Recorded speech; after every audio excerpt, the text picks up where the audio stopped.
तो आज का जो हमारा टॉपिक है वो है इलेक्ट्रॉन गेन एंथैल्पी।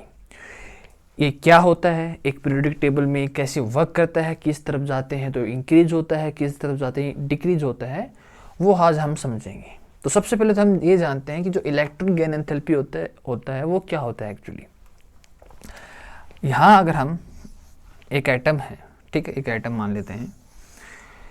अगर ये एटम है और यहाँ पे कोई इलेक्ट्रॉन है, मान लो इलेक्ट्रॉन किसी आयन में है, कोई एटम में है या कोई फ्री इलेक्ट्रॉन है।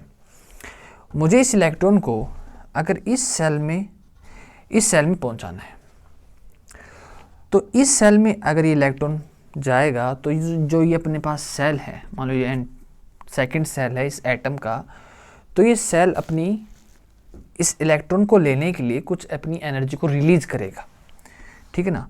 इसके पास कुछ एनर्जी होगी, इस सेल के पास कुछ एनर्जी है, सभी सेल्स के पास होती है, ठीक है, जिसमें इलेक्ट्रॉन रिवॉल्व करते हैं तब भी करते हैं, कुछ एनर्जी उसके अंदर है। तो जैसे हम ये इलेक्ट्रॉन इस सेल में जाएगा वैसे ही ये सेल अपनी कुछ एनर्जी को रिलीज करेगा और उसी एनर्जी को हम कहते हैं इलेक्ट्रॉन गेन एंथैल्पी, जिसको हम इलेक्ट्रॉन गेन EG ऐसे शो करते हैं, ठीक है। सिंपल कि एक इलेक्ट्रॉन अगर किसी एटम की सेल में जाता है तो ये सेल उस इलेक्ट्रॉन को लेने के लिए अपने सेल की कुछ एनर्जी को रिलीज करता है ताकि ये इलेक्ट्रॉन इसके अंदर आ जाए, और उसी को हम कहते हैं electron gain enthalpy. I think आपको समझ में आ गया होगा कि एक्चुअली इलेक्ट्रॉन गेन एंथैल्पी होता क्या है, ठीक है। अब देखो इसमें थोड़ा सा और समझने ट्राई करते हैं कि इलेक्ट्रॉन गेन एंथैल्पी दो टाइप से हो सकती है। क्या तो वो पॉजिटिव भी हो सकती है, क्या वो नेगेटिव हो सकती है, ठीक है। क्या तो वो पॉजिटिव हो सकती है, क्या नेगेटिव हो सकती है। जैसे इनकी जो वैल्यू होती है, अगर हम हाइड्रोजन एटम की बात करें तो हाइड्रोजन एटम के जो फर्स्ट सेल होता है इसकी जो वैल्यू होती है वो थी -13.6 इलेक्ट्रॉन वोल्ट। वहीं अगर हम सेकंड सेल की बात करें तो वहीं उसकी वैल्यू हो जाती है -3.4 इलेक्ट्रॉन वोल्ट, ठीक है। दैट मीन्स अगर हम इस इलेक्ट्रॉन को उस सेकंड सेल में पहुंचाने की कोशिश करेंगे तो ये एटम अपनी कुछ एनर्जी को रिलीज करेगा। दैट मीन्स वो जो इलेक्ट्रॉन गेन एंथैल्पी हमें माइनस में मिलेगी, ठीक है। ये रिलीज करा, मोस्टली यही होता है। कुछ एक्सेप्शन केस होते हैं जिसके अंदर में हमें पॉजिटिव मिलता है। पॉजिटिव में क्या होता है, जो पॉजिटिव इलेक्ट्रॉन गेन एंथैल्पी उसमें क्या होता है, इस इलेक्ट्रॉन को इस सेल में अगर पहुंचाना है तो कुछ एटम क्या करते हैं, मना कर देते हैं कि मुझे नहीं चाहिए, क्योंकि मैं स्टेबल हूँ और मुझे अनस्टेबल होने की ज़रूरत नहीं है, मुझे अनस्टेबल नहीं होना है। तो वो एटम उसको मना कर देता है। तो हम क्या करते हैं, हम आउटसाइड एनर्जी का, हम खुद से एनर्जी प्रोवाइड करवाते हैं इस इलेक्ट्रॉन की, तू कैसे भी करके इस सेल में घुस जा, ठीक है, कैसे भी करके तू इस सेल में घुस जा। वही जो इलेक्ट्रॉन गेन एंथैल्पी होती है वो हमने प्रोवाइड करवाई है, नॉट इसने रिलीज की, हमने प्रोवाइड की है, तो वो वहाँ हो जाती है वो पॉजिटिव। जो हमने जो एनर्जी प्रोवाइड करवाई है वो ये सेल अब्जॉर्व कर लेता है, ठीक है। और वहीं अगर इसको चाहिए होगा एटम को तो ये इलेक्ट्रॉन को लेगा और कुछ एनर्जी अपनी सेल की रिलीज कर देगा, तो ठीक है। तो मोस्टली जो ये पॉजिटिव जो होता है ये एक्सेप्शन केस में आता है, कुछ स्टेबल कॉन्फ़िगरेशन हम उसको आगे देखते हैं। वहीं जो नेगेटिव आता है ये मोस्टली कॉमन यही होता है, हाँ देखा जाए तो, ठीक है। अब थोड़ा सा हम इसको पीरियोडिक टेबल में देखते हैं ये कैसे वर्क करता है, किस तरफ इंक्रीज होता है और किस तरफ डिक्रीज होता है, वो देखते हैं।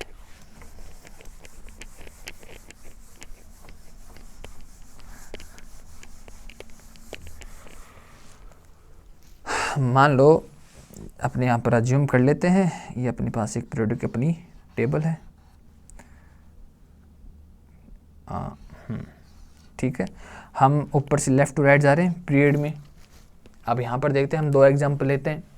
एक तरफ हम लेते हैं बोरॉन और एक तरफ हम लेते हैं कार्बन। बोरॉन का कितना होता है, 5 इलेक्ट्रॉन, 2 इलेक्ट्रॉन इसमें आ गए, और वहीं जो बाकी 3 बचे वो 2s में आ गए और लास्ट वन 2p में चला गया। वहीं हम कार्बन की बात करें तो फर्स्ट सेल में 2 इलेक्ट्रॉन और 2s में 2 और 2p में 2 इलेक्ट्रॉन। इस पे जो पॉजिटिव चार्ज है वो +5 है और इस पे जो पॉजिटिव चार्ज है वो है +6। अब इसमें समझने की ट्राई करते हैं। ठीक है, कोई इलेक्ट्रॉन है वो इस सेल में जाना चाहता है। अब जो है यहाँ पर जो न्यूक्लियस की जो पावर है, देखो पता ही ना आपको कि एक न्यूक्लियस और इलेक्ट्रॉन के बीच में एक इलेक्ट्रोस्टैटिक फोर्स लगता है। ठीक है, वो फोर्स जितना सेल उसके नज़दीक होगा वो उतना ही पावरफुल होगा। जितना ये प्रोटॉन्स होंगे एक न्यूक्लियस के अंदर और जितना करीब उसके सेल होगा, दूर की बात नहीं करो, जैसे 3s 3 सेल 4 15 की नहीं, जो जितना करीब होगा फर्स्ट सेल सेकंड सेल उतना ही उसका ज़्यादा पावर लगेगी, उसमें उतने ज़्यादा पावर लगेगी। इसका मतलब उसमें इलेक्ट्रॉन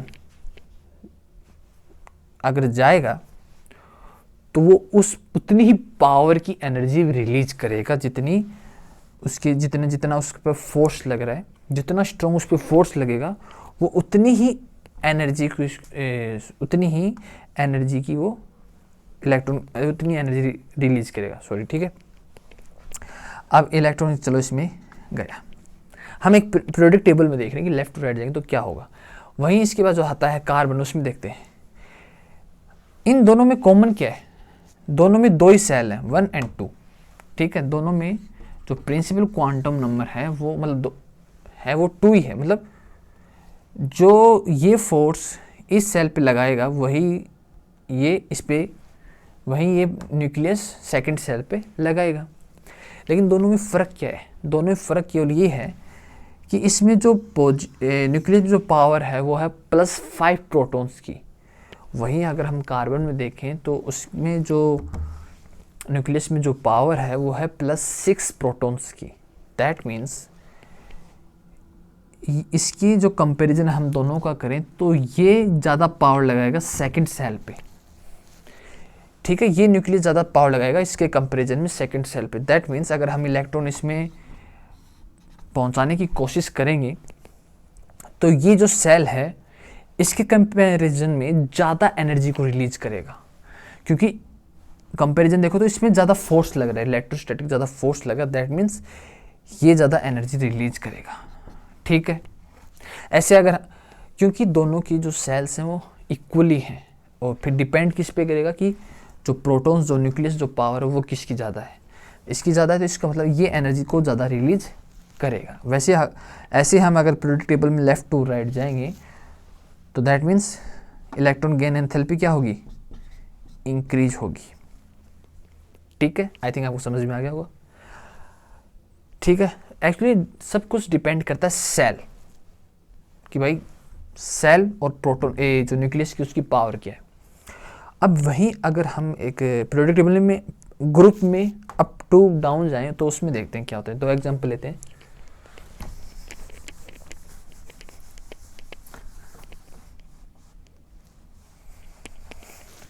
अगर हम एक तरफ लिथियम लें जो +3 जिसका जो एटॉमिक नंबर 3 होता है, और एक तरफ सोडियम ले जिसका एटॉमिक नंबर +11 होता है।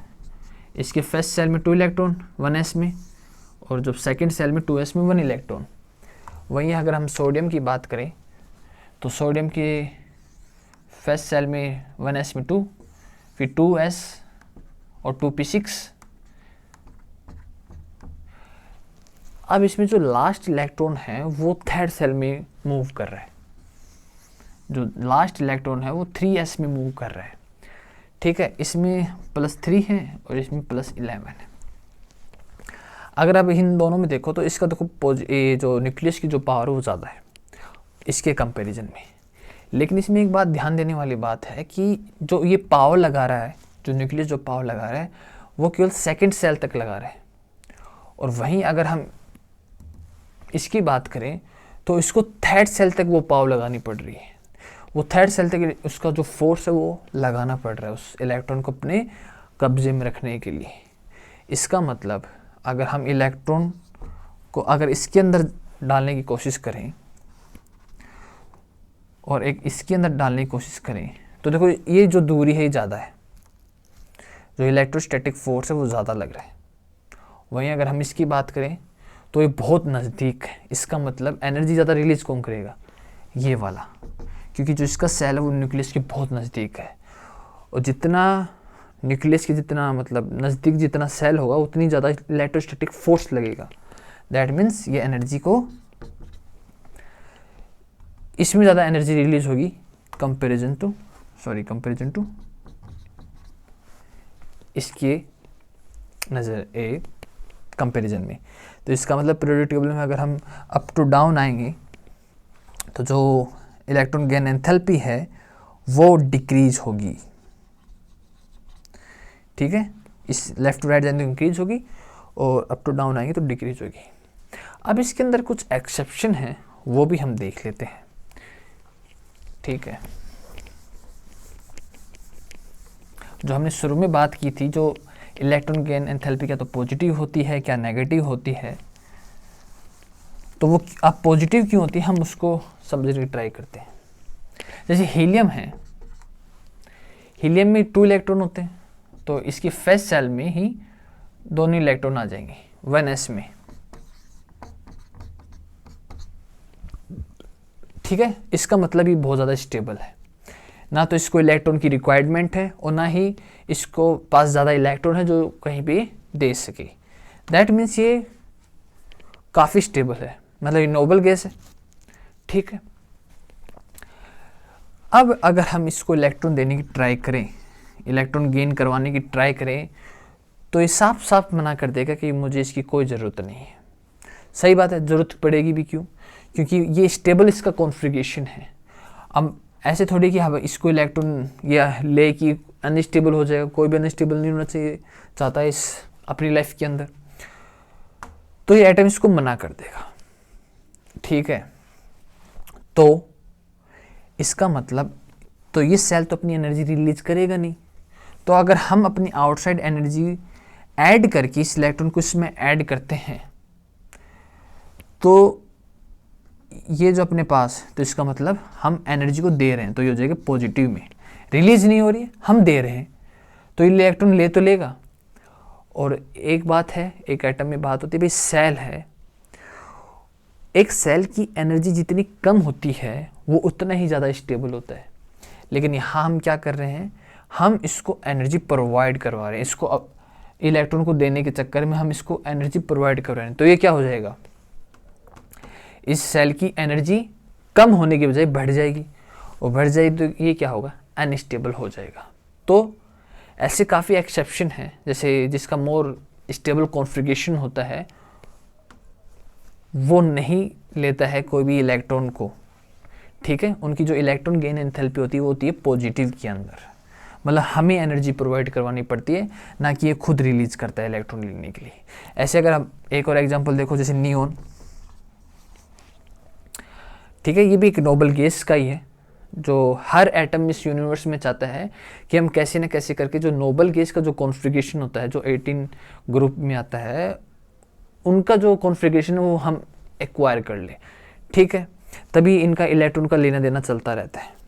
अगर हम नियोन की बात करें तो इसमें होते हैं 10 इलेक्ट्रॉन। तो फर्स्ट सेल में 1s में 2 आ गए, सेकेंड सेल में 2s और 2p6 हो जाएंगे। ठीक है, अब अगर हम इसमें इलेक्ट्रॉन प्रोवाइड करवाने की ट्राई करें तो ये लेगा नहीं लेगा, क्योंकि स्टेबल है, इसको ज़रूरत ही क्या इलेक्ट्रॉन लेने के लिए। ठीक है, तो अगर हम इसको इलेक्ट्रॉन प्रोवाइड करवाएंगे तो ये तो लेगा नहीं, ये तो अपनी मर्जी से लेगा नहीं। हम आउटसाइड एनर्जी का यूज करते हैं, हम एनर्जी प्रोवाइड करवाते हैं।